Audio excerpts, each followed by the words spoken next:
लोकसभा चुनाव की तैयारी की दृष्टि से हमारी योजनाएं जो हमारी तैयारी है वो नीचे तक पहुंचे, इसी तरीके से क्लस्टर के निर्माण किए गए हैं। सभी योजनाओं का क्रमबद्ध निर्धारण होगा, उसी लिए कमेटियों का निर्माण हुआ है। जल्दी सब काम व्यवस्थित और सुचारू रूप से प्रारंभ हो जाएगा। बड़ा ही उत्साह का वातावरण है।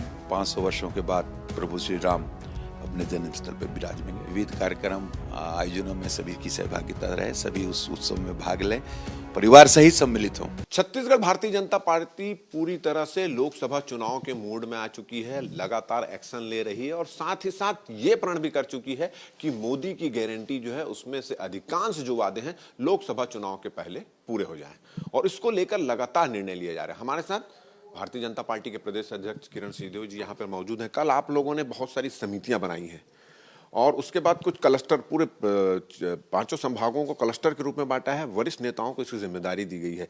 क्या काम करेगी, किस तरह से क्लस्टर के जो पदाधिकारी वो काम करेंगे, जो समितियां वो किस तरह से काम करेंगी, क्या लक्ष्य के साथ काम करेंगे?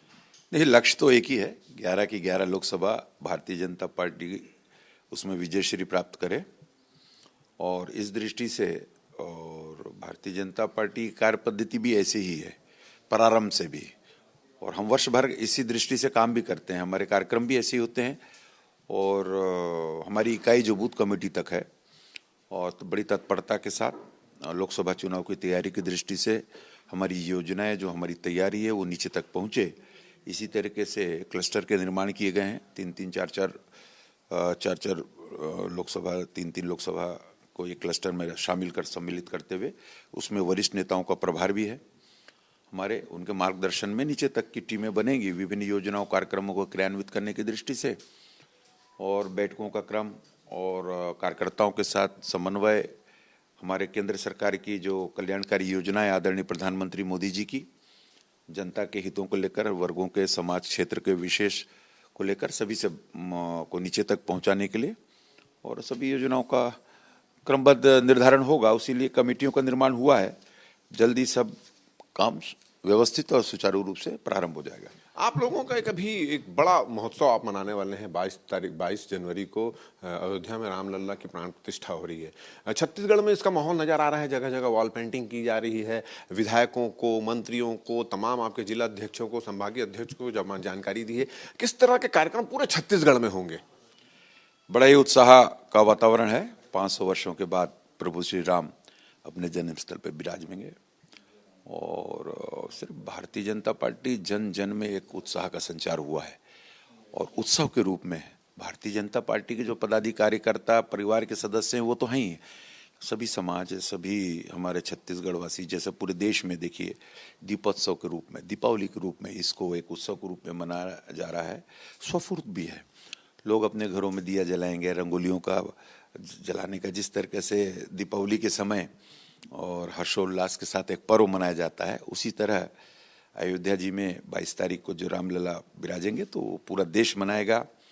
हम सभी और बड़े उत्साह के वातावरण में उस दिन प्रभु श्री राम की आराधना भी। तो उस दिन छुट्टी भी घोषित करने की मांग कर रहे हैं, मतलब कल कैबिनेट मंत्री ने पत्र लिखा। आप भी चाहते हैं कि उस दिन छुट्टी हो, मांग करेंगे? स्वाभाविक रूप से सिर्फ मेरे चाहना नहीं, पूरा देश चाहता है, छत्तीसगढ़ की सभी जनता चाहती है कि ये हर्षोल्लास के साथ उस दिन विविध कार्यक्रम आयोजनों में सभी की सहभागिता रहे, सभी उस उत्सव में भाग लें, परिवार सहित सम्मिलित हों। एक आप लगातार अपना कमिटमेंट पूरा कर रहे हैं। अयोध्या में राम मंदिर की प्राण प्रतिष्ठा हो रही है, किसानों से दिया हुआ कमिटमेंट भी पूरा कर रहे हैं। कांग्रेस को इन दोनों मुद्दों पर आपत्ति है। वो कह रही है कि आप भगवान के नाम से राजनीति कर रहे हैं, छल कर रहे हैं भगवान, और आज नहीं बहुत पहले से चल रहे हैं। इसके अलावा वो भी कर रहे हैं कि आपने किसानों के साथ भी छल किया, 3100 रुपया देने की बात की और अभी तक उनका पेमेंट नहीं हो पाया है। इस तरह की बात कर रहे हैं, क्या कहना है? देखिए, जहाँ तक प्रभु श्री राम का विषय पर कांग्रेस की टिप्पणी, तो बहुत पहले से बहुत टिप्पणी उन्होंने किया, कोर्ट में मामला तक, राम सेतु को नहीं मानना, सारा कुछ उन लोगों ने किया है और पूरी देश की जनता इस बात को देख भी रही है, जान भी रही है। कितनी सच्चाई इनकी बातों में परिलक्षित होती है। जब भारतीय जनता पार्टी ने जो भी वादे किए हैं, मोदी जी हैं तो मुमकिन है, हम हमेशा कहते रहे हैं, हमने ये भी कहा है कि मोदी जी की गारंटी है, हमारा लक्ष्य है। भारतीय जनता पार्टी की सरकार छत्तीसगढ़ में बनते ही आदरणीय मुख्यमंत्री जी ने 3 दिन के अंदर बकाया 2 वर्ष के बोनस की राशि दिया। आपने जो 2500 किया, वो तो 2500 तो एमएसपी तो पहले से ही 2170, 2140 रुपये हमारे केंद्र सरकार की थी। आपने उसमें अगर 320-330 रुपया का मिश्रण किया है तो जनता से इस बात को क्यों छुपाया? आपको यह बताना चाहिए था कि हम सिर्फ 330 रुपया बढ़ाएंगे। 2500 रुपये में धान खरीदी का आपने एक घोषणा तो कर दिया। 2019 2020-21 का 2 वर्ष का 2500 रुपए का तो अभी अंतरिम राशि में अभी तक समाहित नहीं की गई है, उसका जवाब कौन देगा? और ये तो लंबा अंतराल हो गया 2 वर्षों का। आप 5-7 दिन में देखते जाइए, हमने जो भारतीय जनता पार्टी ने वादा किया है वो पूरा करेंगे और इस क्रम में कार्य योजना बन भी गई है, कैबिनेट में इसकी स्वीकृति भी हो चुकी है और आप निश्चिंत रहें। मैं तो छत्तीसगढ़ के हमारे सभी किसान भाइयों को ये कहना चाहता हूं आपके माध्यम से, निश्चिंत रहें। 21 क्विंटल धान प्रति एकड़ भी भारतीय जनता पार्टी ने जो वादा किया था उसे पूरा कर रही है और 3,100 रुपए जो डिफरेंस मनी है, जो इसका भुगतान अभी तुरंत में हो चुका है, समयबद्ध तरीके से उनके खाते में पहुंच जाएगा। तो ये थे किरण देव जी और उन्होंने कहा है कि निश्चित रूप से एकमात्र लक्ष्य लेके वो काम कर रहे हैं। लोकसभा चुनाव की 11 से 11 सीटें जीतनी है, इसीलिए सभी संभागों को अलग अलग क्लस्टर में बांटा गया है।